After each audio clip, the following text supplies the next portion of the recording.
ಇವತ್ತು ನಾನು ನಿಮಗೆ ಒಂದು ವಿಶೇಷವಾದಂತಹ ಗಿಡವನ್ನು ಪರಿಚಯ ಮಾಡ್ತೀನಿ. ಹಾಗೆಯೇ ಅದರ ಬೆನಿಫಿಟ್ಗಳೇನು ಅದನ್ನು ಸಹ ನಿಮ್ಮನ್ನು ತಿಳಿಸ್ಕೊಡ್ತೀನಿ. ಇವತ್ತು ನಿಮಗೆ ತೋರಿಸ್ಲಿಕ್ಕೆ ಹೊರಟಿರುವಂಥ ಗಿಡ ಆಡುಸೋಗೆ ಅಥವಾ ಆಡು ಮುಟ್ಟದ ಸೊಪ್ಪು ಅಂತೇಳಿ ತುಂಬ ಔಷಧೀಯ ಗುಣಗಳನ್ನ ಹೊಂದಿರುವಂಥ ಸೊಪ್ಪು. ಸ್ನೇಹಿತರೆ, ಈ ಆಡುಸೋಗೆ ಗಿಡ ಅನ್ನೋದು ಹೆಚ್ಚಾಗಿ ಹಳ್ಳಿಯಲ್ಲಿ ಬೆಳೆಯುವಂಥದ್ದು, ಈ ರಸ್ತೆ ಬದಿಗಳಲ್ಲಿ ಹಾಗೆಯೇ ಆ ಬೇಲಿಯಲ್ಲಿ ಬೆಳೆಯುವಂಥ ಒಂದು ಗಿಡ. ಈ ಗಿಡಕ್ಕೆ ಬೇರೆ ಬೇರೆ ಕಡೆಯಲ್ಲಿ ಬೇರೆ ಬೇರೆ ಹೆಸರುಗಳನ್ನ ಕರಿಬಹುದು. ನಮ್ಮ ಕಡೆ ಅಂದರೆ ಮಂಗಳೂರು ಕರಾವಳಿ ಭಾಗದಲ್ಲಿ ಆಡುಸೋಗೆ ಅಂತಲೇ ನಾವು ಇದನ್ನು ಕರಿತೀವಿ. ಇದರ ವೈಜ್ಞಾನಿಕ ಹೆಸರು ಜೆಸ್ಟಿಕಾ ಅದತೋಡಾ ಅಂತ ಹೇಳಿ. ಹಾಗೆಯೇ ಇದಕ್ಕೆ ಇಂಗ್ಲೀಷ್ನಲ್ಲಿ ಮಲಬಾರ್ ನಟ್ ಅಂತಲೂ ಸಹ ಇದಕ್ಕೆ ಕರೀತಾರೆ. ಈ ಗಿಡಕ್ಕೆ ಸಾಂಪ್ರದಾಯಿಕ ಔಷಧಿಯಲ್ಲಿ ಒಂದು ಒಳ್ಳೆಯ ಸ್ಥಾನಮಾನ ಇದೆ, ತುಂಬ ಮಹತ್ವವನ್ನು ಸಹ ಪಡ್ಕೊಂಡಿದೆ. ನಾನು ನಿಮ್ಗೆ ಮೊದಲು ಗಿಡವನ್ನು ತೋರಿಸ್ತೀನಿ. ನೋಡಿ, ಇಲ್ಲಿದೆ ಅಲ್ವಾ, ಇದೇ ಆಡುಸೋಗೆಯ ಗಿಡ. ತುಂಬ ಜನಕ್ಕೆ ಈ ಗಿಡವನ್ನು ನೋಡಿದ ನೆನಪಾಗಿರ್ಬೋದು. ನೋಡಿ, ಈ ರೀತಿಯಾಗಿರುತ್ತೆ.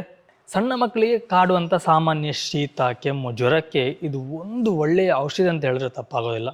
ತುಂಬ ಆರೋಗ್ಯದ ಲಾಭವನ್ನು ಕೊಡುತ್ತೆ. ಈ ಆಡುಸೋಗೆ ಸೊಪ್ಪು ಕಹಿ ಮತ್ತು ಒಗರಿನ ರುಚಿ ಇರುವಂಥದ್ದು. ಹಾಗೆಯೇ ಈ ಆಡುಸೋಗೆಯಲ್ಲಿ ವ್ಯಾಸಿನ್ ಎಂಬ ಒಂದು ಸಾರಜನಕಯುಕ್ತ ಕ್ಷಾರವಿದ್ದು ಇದು ಸುಲಭವಾಗಿ ಜೀರ್ಣವಾಗುವ ಗುಣವನ್ನು ಹೊಂದಿದೆ. ಆಡುಸೋಗೆ ಗಿಡದ ಪ್ರತಿಯೊಂದು ಭಾಗ ಕೂಡ ಉಪಯೋಗಕ್ಕೆ ಬರುತ್ತೆ. ಈ ಗಿಡದ ಎಲೆ, ತೊಗಟೆ, ಬೇರು, ಹೂವು ಪ್ರತಿಯೊಂದನ್ನು ಸಹ ನಾವು ಪುಡಿ ಮಾಡಿ ಇಟ್ಟು ಇದನ್ನು ನಾವು ಶೇಖರಿಸಿಡಬಹುದು. ಇದನ್ನು ಕಷಾಯ ಮಾಡಿ ಕುಡಿಯಲು ಸಹ ಬಹುದು. ಎಲೆಯ ಪುಡಿಯ ಕಷಾಯ ಗಾಯವನ್ನು ಗುಣಪಡಿಸಲಿಕ್ಕೆ ತುಂಬಾ ಸಹಾಯ ಮಾಡುತ್ತೆ.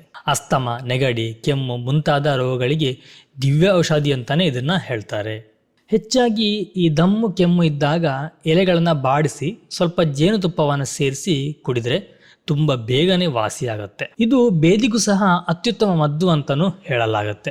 ಮೊಣಕಾಲು ಮಂಡಿಗಳಲ್ಲಿ ಊತ, ನೋವು ಇದ್ರೆ ಆಡುಸೋಗೆ ಎಲೆಗಳನ್ನು ಎಳ್ಳೆಣ್ಣೆಯಲ್ಲಿ ಬೇಯಿಸಿ ಬಟ್ಟೆಯಲ್ಲಿಟ್ಟು ಕಟ್ಟಿದ್ರೆ ಊತ, ನೋವು ಬೇಗನೆ ಕಡಿಮೆ ಆಗತ್ತೆ. ಅಸ್ತಮ ಇದ್ದರೆ ಆಡುಸೋಗೆ ಎಲೆಯ ರಸಕ್ಕೆ ಶುಂಠಿ ರಸ ಮತ್ತು ಜೇನುತುಪ್ಪ ಸೇರಿಸಿ 2-4 ಬಾರಿ ಸೇವಿಸಿದರೆ ಅಸ್ತಮ ನಿವಾರಣೆ ಆಗತ್ತೆ.